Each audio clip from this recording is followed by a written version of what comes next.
The Birthmark by Nathaniel Hawthorne. In the latter part of the last century there lived a man of science, an eminent, proficient in every branch of natural philosophy, who not long before our story opens had made experience of a spiritual affinity more attractive than any chemical one. He had left his laboratory to the care of an assistant, cleared his fine countenance from the furnace smoke, washed the stain of acids from his fingers, and persuaded a beautiful woman to become his wife. In those days, when the comparatively recent discovery of electricity and other kindred mysteries of nature seemed to open paths into the region of miracle, it was not unusual for the love of science to rival the love of woman in its depth and absorbing energy.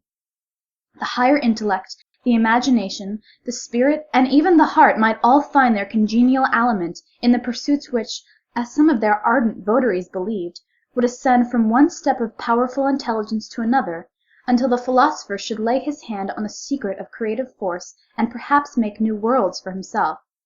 We know not whether Aylmer possessed this degree of faith in man's ultimate control over nature. He had devoted himself, however, too unreservedly to scientific studies ever to be weaned from them by any second passion.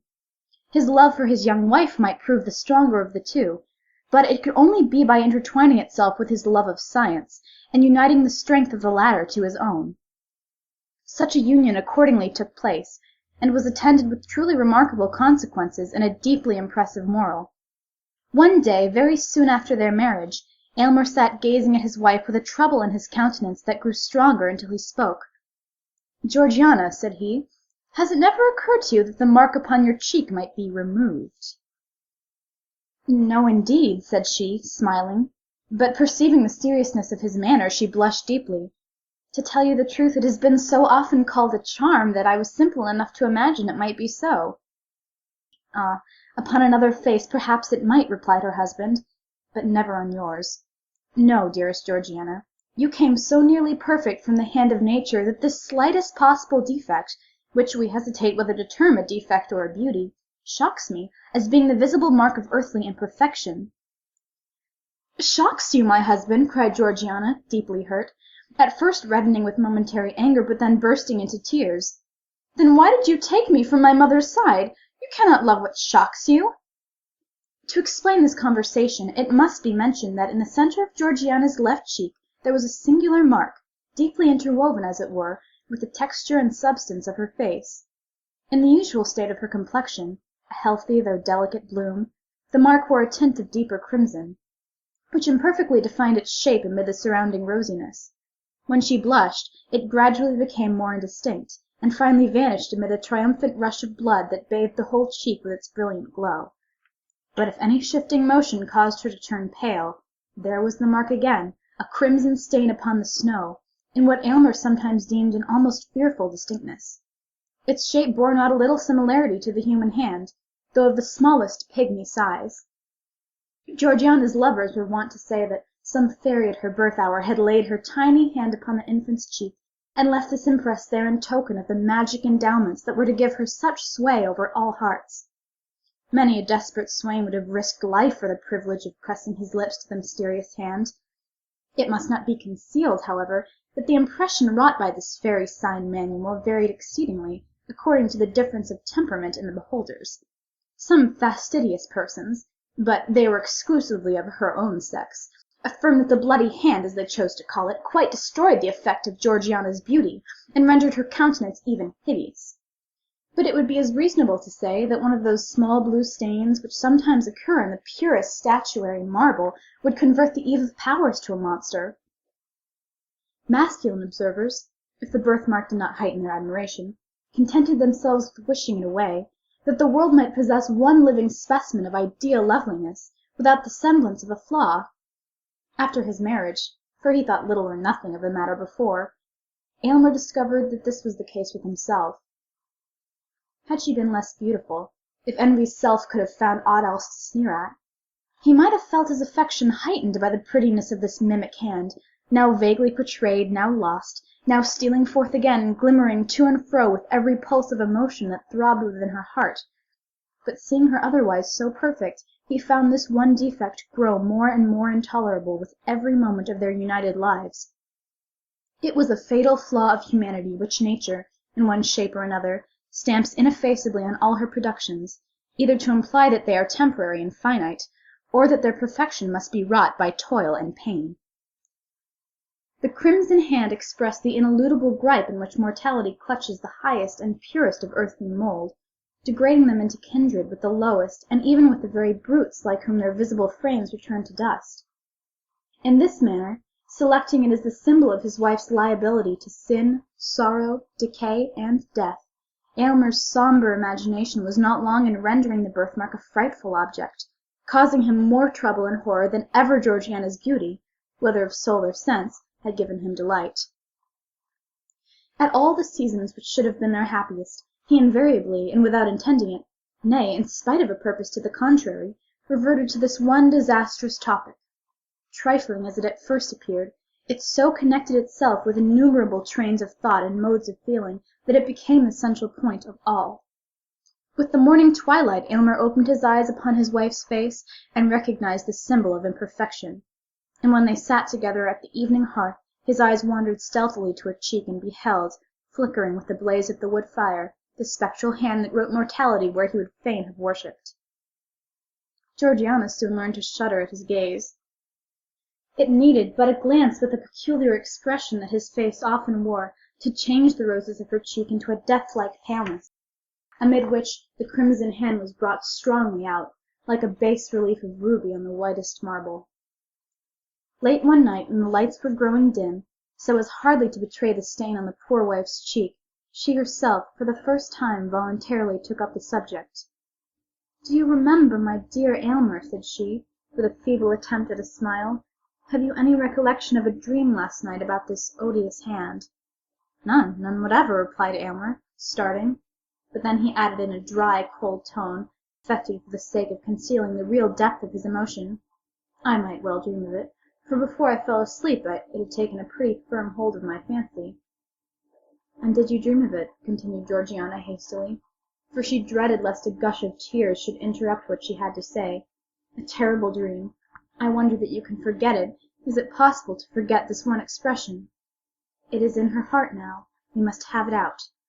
Reflect, my husband, for by all means I would have you recall that dream." The mind is in a sad state when sleep, the all-involving, cannot confine her spectres within the dim region of her sway, but suffers them to break forth, affrighting this actual life with secrets that perchance belong to a deeper one. Aylmer now remembered his dream. He had fancied himself with a servant at Minadab, attempting an operation for the removal of the birthmark. But the deeper went the knife, the deeper sank the hand, until at length its tiny grasp appeared to have caught hold of Georgiana's heart, whence, however, her husband was inexorably resolved to cut or wrench it away. When the dream had shaped itself perfectly in his memory, Aylmer sat in his wife's presence with a guilty feeling. Truth often finds a way to the mind close muffled in robes of sleep, and then speaks with uncompromising directness of matters in regard to which we practice an unconscious self-deception during our waking moments. Until now he had not been aware of the tyrannizing influence acquired by one idea over his mind, and of the lengths which he might find in his heart to go for the sake of giving himself peace. "Aylmer," resumed Georgiana solemnly, "I know not what may be the cost to both of us to rid me of this fatal birthmark. Perhaps its removal may cause cureless deformity, or it may be the stain goes as deep as life itself. Again, do we know that there is a possibility, on any terms, of unclasping the firm grip of this little hand which was laid upon me before I came into the world?" "Dearest Georgiana, I have spent much thought upon the subject," hastily interrupted Aylmer. "I am convinced of the perfect practicability of its removal." "If there may be the remotest possibility of it," continued Georgiana, "let the attempt be made at whatever risk. Danger is nothing to me, for life, while this hateful mark makes me the object of your horror and disgust, life is a burden which I would fling down with joy. Either remove this dreadful hand or take my wretched life. You have deep science, all the world bears witness of it. You have achieved great wonders. Cannot you remove this little mark which I cover with the tips of 2 small fingers? Is this beyond your power, for the sake of your own peace and to save your poor wife from madness?" "Noblest, dearest, tenderest wife," cried Aylmer, rapturously, Doubt not of my power. I have already given this matter the deepest thought which might almost have enlightened me to create a being less perfect than yourself. Georgiana, you have led me deeper than ever into the heart of science. I feel myself fully competent to render this dear cheek as faultless as its fellow, and then, most beloved, what will be my triumph when I shall have corrected what nature left imperfect in her fairest work? Even Pygmalion, when his sculptured woman assumed life, felt not greater ecstasy than mine will be. It is resolved, then, said Georgiana, faintly smiling. And Aylmer, spare me not, though you should find the birthmark take refuge in my heart at last. Her husband tenderly kissed her cheek, her right cheek, not that which bore the impress of the crimson hand. The next day Aylmer apprised his wife of a plan that he had formed, whereby he might have opportunity for the intense thought and constant watchfulness which the proposed operation would require, while Georgiana likewise would enjoy the perfect repose essential to its success. They were to seclude themselves in the extensive apartments occupied by Aylmer as a laboratory, and where, during his toilsome youth, he had made discoveries in the elemental powers of nature that had roused the admiration of all the learned societies in Europe. Seated calmly in this laboratory, the pale philosopher had investigated the secrets of the highest cloud region and of the profoundest mines. He had satisfied himself of the causes that kindled and kept alive the fires of the volcano, and had explained the mystery of fountains, and how it is that they gush forth, some so bright and pure, and others with such rich medicinal virtues, from the dark bosom of the earth. Here, too, at an earlier period, he had studied the wonders of the human frame, and attempted to fathom the very process by which nature assimilates all her precious influences from earth and air, and from the spiritual world, to create and foster man, her masterpiece. The latter pursuit, however, Aylmer had long laid aside in unwilling recognition of the truth, against which all seekers sooner or later stumble, that our great creative Mother, while she amuses us with apparently working in the broadest sunshine, is yet severely careful to keep her own secrets, and, in spite of her pretended openness, shows us nothing but results. She permits us, indeed, to mar, but seldom to mend, and, like a jealous patentee, on no account to make. Now, however, Aylmer resumed these half-forgotten investigations, not of course with such hopes or wishes as first suggested them, but because they involved much physiological truth and lay in the path of his proposed scheme for the treatment of Georgiana. As he led her over the threshold of the laboratory, Georgiana was cold and tremulous. Aylmer looked cheerfully into her face, with intent to reassure her, but was so startled with the intense glow of the birthmark upon the whiteness of her cheek that he could not restrain a strong convulsive shudder. His wife fainted. "Aminadab! Aminadab!" shouted Aylmer, stamping violently on the floor.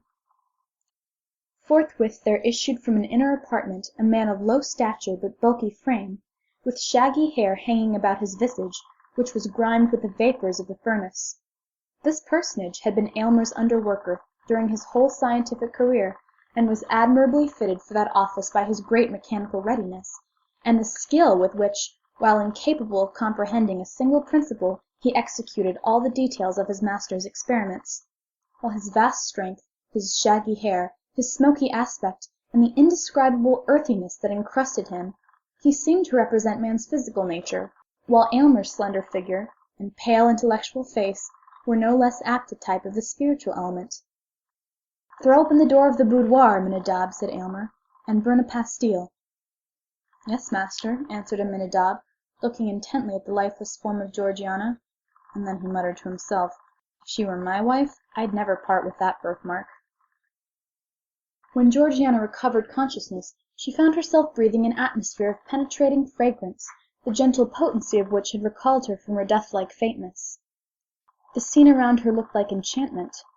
Aylmer had converted those smoky, dingy, sombre rooms, where he had spent his brightest years in recondite pursuits, into a series of beautiful apartments not unfit to be the secluded abode of a lovely woman.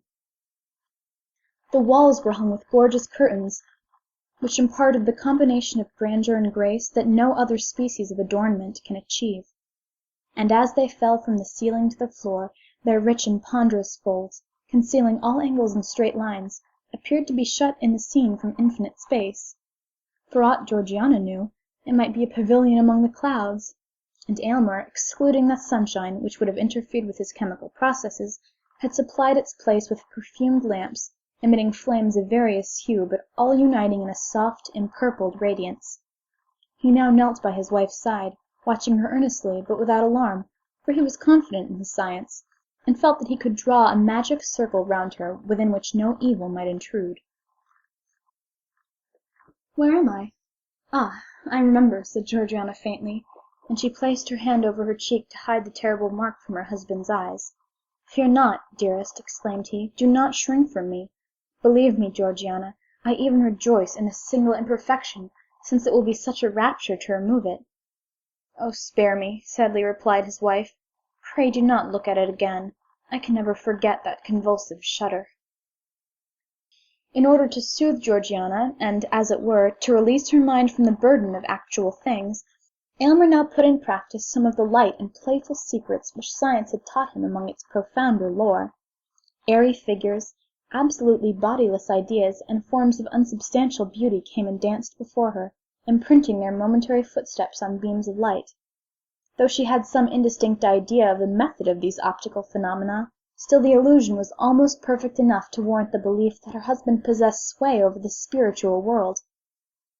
Then again, when she felt a wish to look forth from her seclusion, immediately, as if her thoughts were answered, the procession of external existence flitted across the screen. The scenery and the figures of actual life were perfectly represented, but with that bewitching yet indescribable difference which always makes a picture, an image, or a shadow so much more attractive than the original. When wearied of this, Aylmer bade her cast her eyes upon a vessel containing a quantity of earth. She did so with little interest at first, but was soon startled to perceive the germ of a plant shooting upward from the soil. Then came the slender stalk, the leaves gradually unfolded themselves, and amid them was a perfect and lovely flower. "It is magical!" cried Georgiana. "I dare not touch it."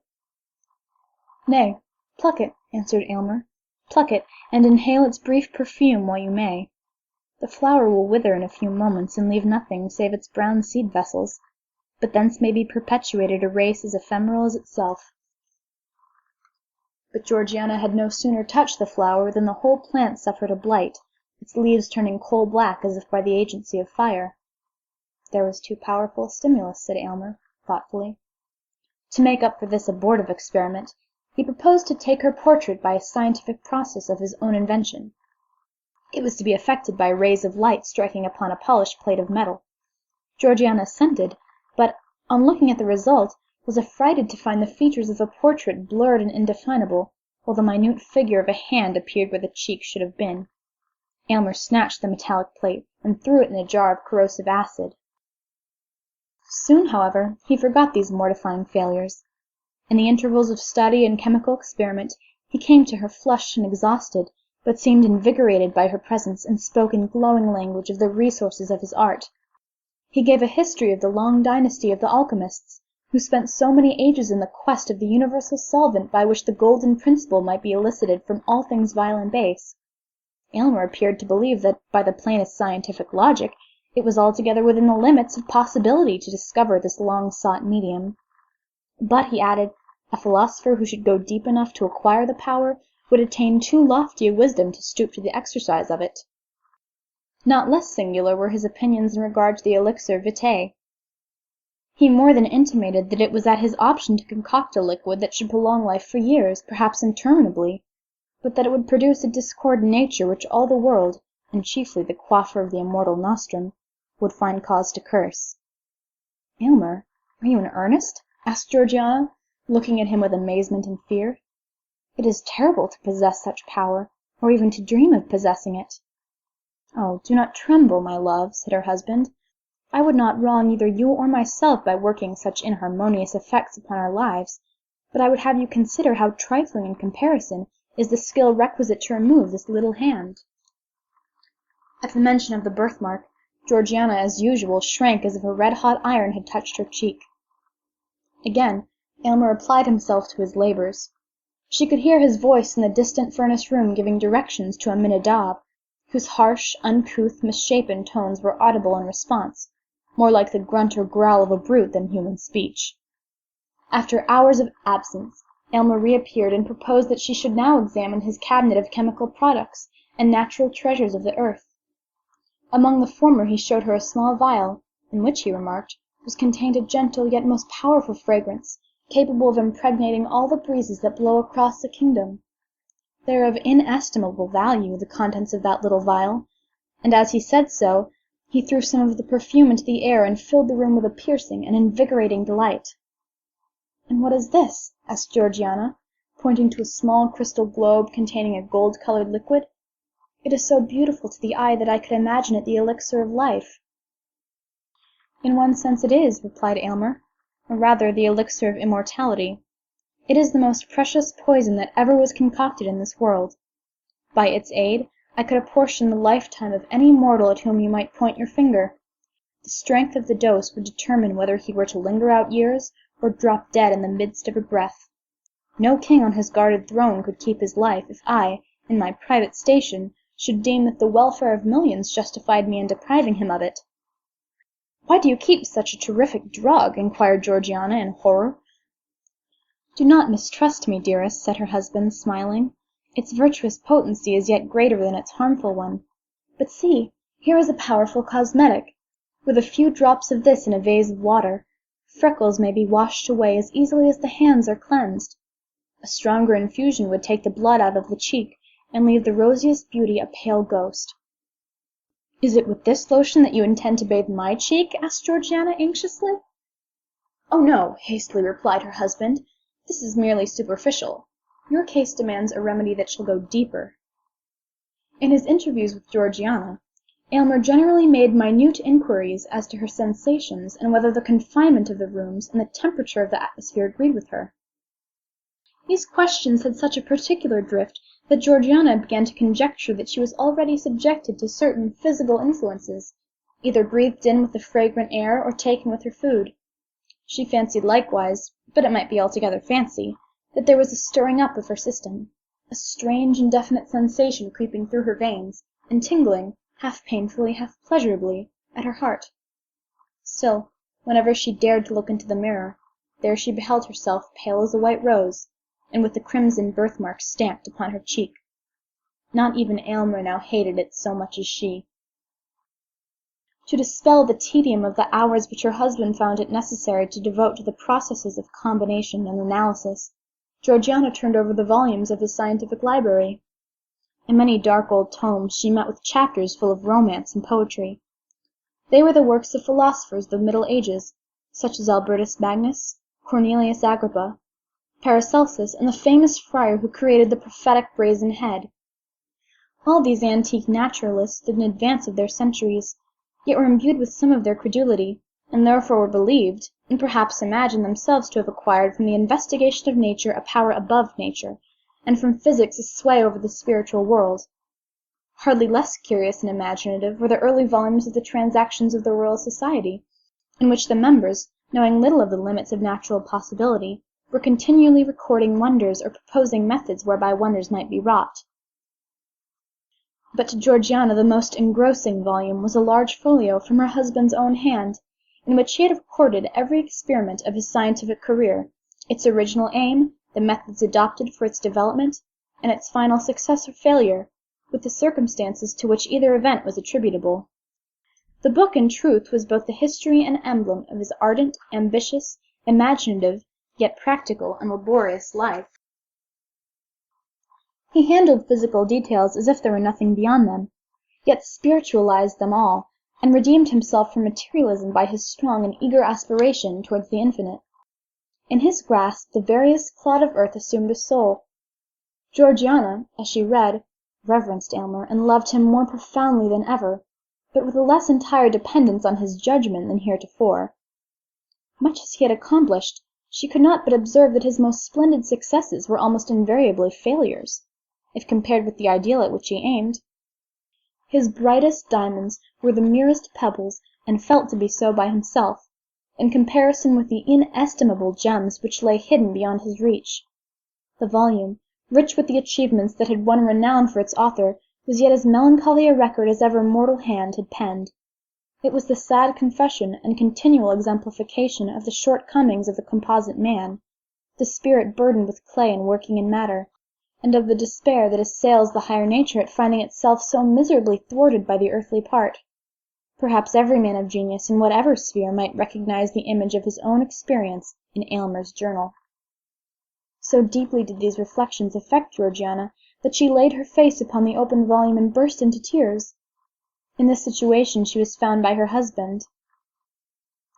"It is dangerous to read in the sorcerer's books," said he with a smile, though his countenance was uneasy and displeased.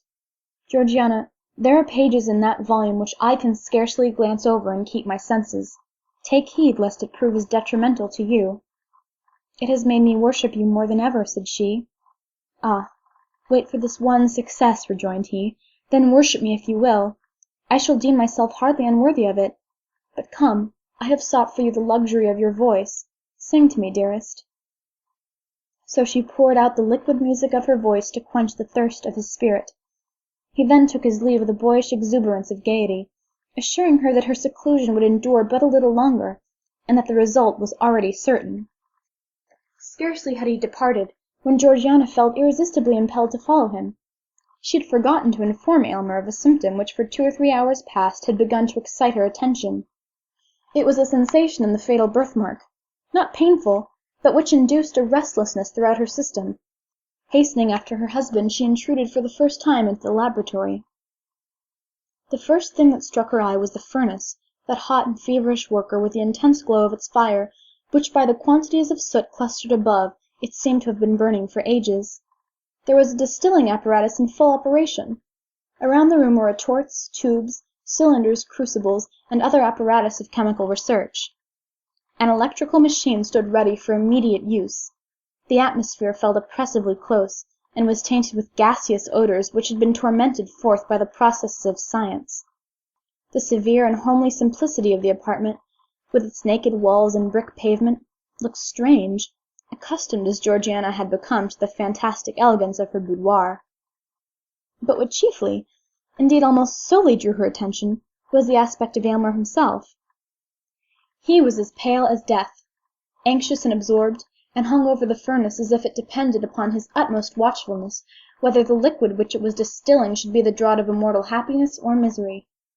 How different from the sanguine and joyous mien that he had assumed for Georgiana's encouragement! "Carefully now, Aminadab. Carefully, thou human machine. Carefully, thou man of clay," muttered Aylmer, more to himself than his assistant. "Now if there be a thought too much or too little, it is all over." "Ho, ho!" mumbled Aminadab. "Look, master, look!" Aylmer raised his eyes hastily, and at first reddened, then grew paler than ever on beholding Georgiana. He rushed towards her and seized her arm with a grip that left the print of his fingers upon it. "Why do you come hither? Have you no trust in your husband?" cried he impetuously. "Would you throw the blight of that fatal birthmark over my labours? It is not well done. Go, prying woman, go!" "Nay, Aylmer," said Georgiana, with the firmness of which she possessed no stinted endowment. "It is not you that have a right to complain. You mistrust your wife. You have concealed the anxiety with which you watch the development of this experiment. Think not so unworthily of me, my husband.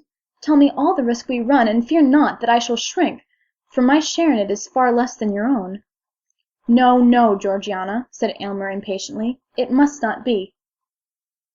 "I submit," replied she calmly, "and Aylmer, I shall quaff whatever draught you bring me, but it will be on the same principle that would induce me to take a dose of poison if offered by your hand." "My noble wife," said Aylmer, deeply moved, "I knew not the height and depth of your nature until now. Nothing shall be concealed. Know then that this crimson hand, superficial as it seems, has clutched its grasp into your being with a strength of which I had no previous conception. I have already administered agents powerful enough to do aught except change your entire physical system. Only one thing remains to be tried. If that fail us, we are ruined." "Why did you hesitate to tell me this?" asked she. "Because, Georgiana," said Aylmer in a low voice, "there is danger." "Danger? There is but one danger, that this horrible stigma shall be left upon my cheek," cried Georgiana. Remove it, whatever be the cost, or we shall both go mad." "Heaven knows your words are too true," said Aylmer sadly. "And now, dearest, return to your boudoir. In a little while all will be tested. He conducted her back and took leave of her with a solemn tenderness which spoke far more than his words how much was now at stake. After his departure, Georgiana became wrapped in musings. She considered the character of Aylmer, and did it completer justice than at any previous moment. Her heart exulted, while it trembled, at his honourable love, so pure and lofty that it would accept nothing less than perfection, nor miserably make itself contented with an earthlier nature than he had dreamed of. She felt how much more precious was such a sentiment than that meaner kind which would have borne with the imperfection for her sake, and have been guilty of treason to holy love by degrading its perfect idea to the level of the actual, and with her whole spirit she prayed that for a single moment she might satisfy his highest and deepest conception.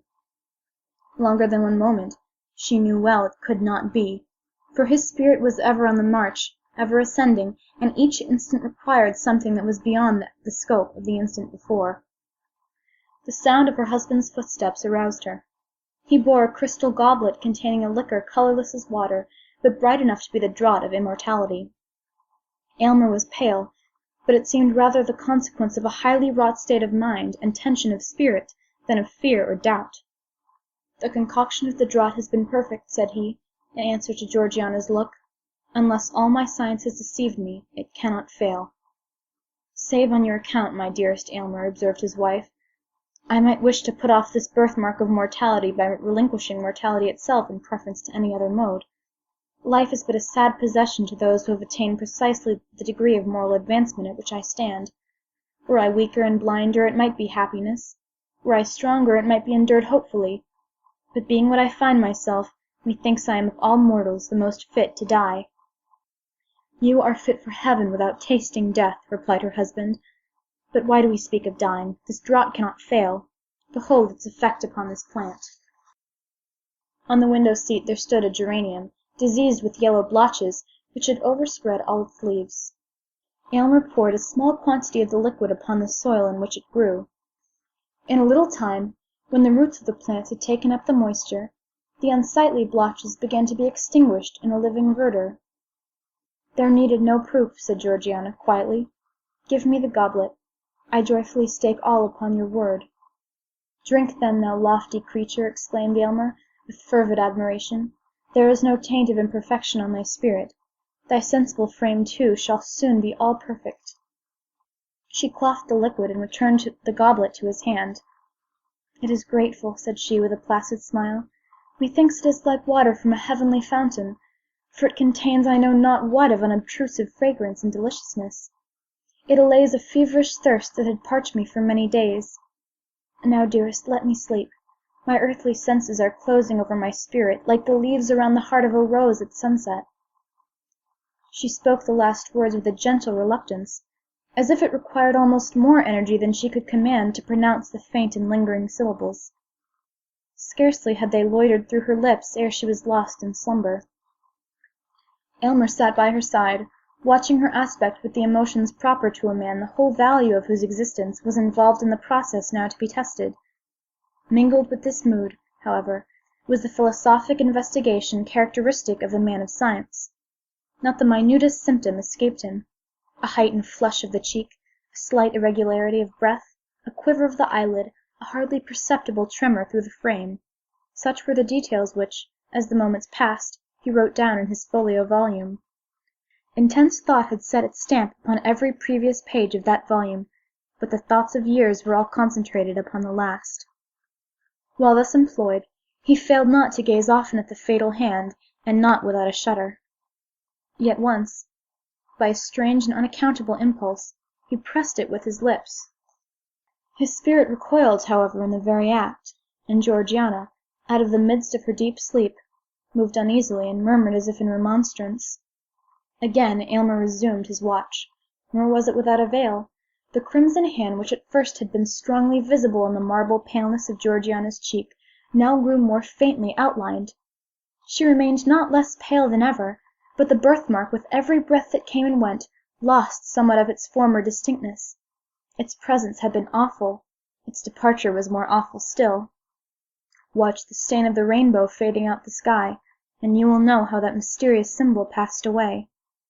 "By heaven, it is well nigh gone," said Aylmer to himself, in almost irrepressible ecstasy. I can scarcely trace it now. Success! Success! And now it is like the faintest rose color. The lightest flush of blood across her cheek would overcome it. But she is so pale."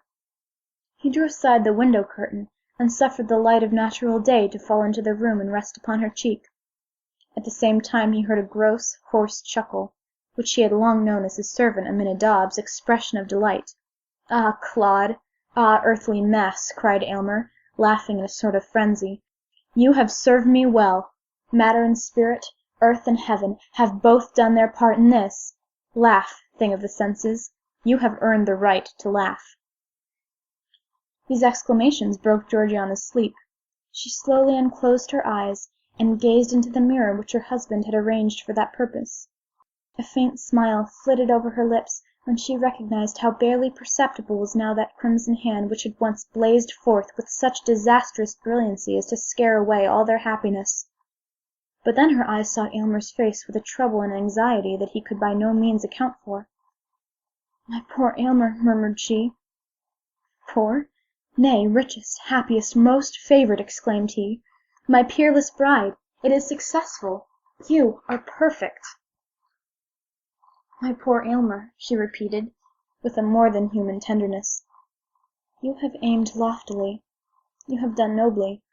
Do not repent that with so high and pure a feeling you have rejected the best that earth could offer. Aylmer, dearest Aylmer, I am dying." Alas! It was too true.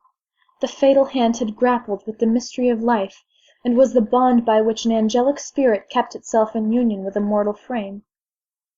As the last crimson tint of the birthmark, that sole token of human imperfection, faded from her cheek, the parting breath of the now perfect woman passed into the atmosphere, and her soul, lingering a moment near her husband, took its heavenward flight. Then a hoarse, chuckling laugh was heard again. Thus ever does the gross fatality of earth exult in its invariable triumph over the immortal essence which, in this dim sphere of half-development, demands the completeness of a higher state. Yet, had Aylmer reached a profounder wisdom, he need not thus have flung away the happiness which would have woven his mortal life of the self-same texture with the celestial. The momentary circumstance was too strong for him. He failed to look beyond the shadowy scope of time, and, living once for all in eternity, to find the perfect future in the present. End of The Birthmark by Nathaniel Hawthorne.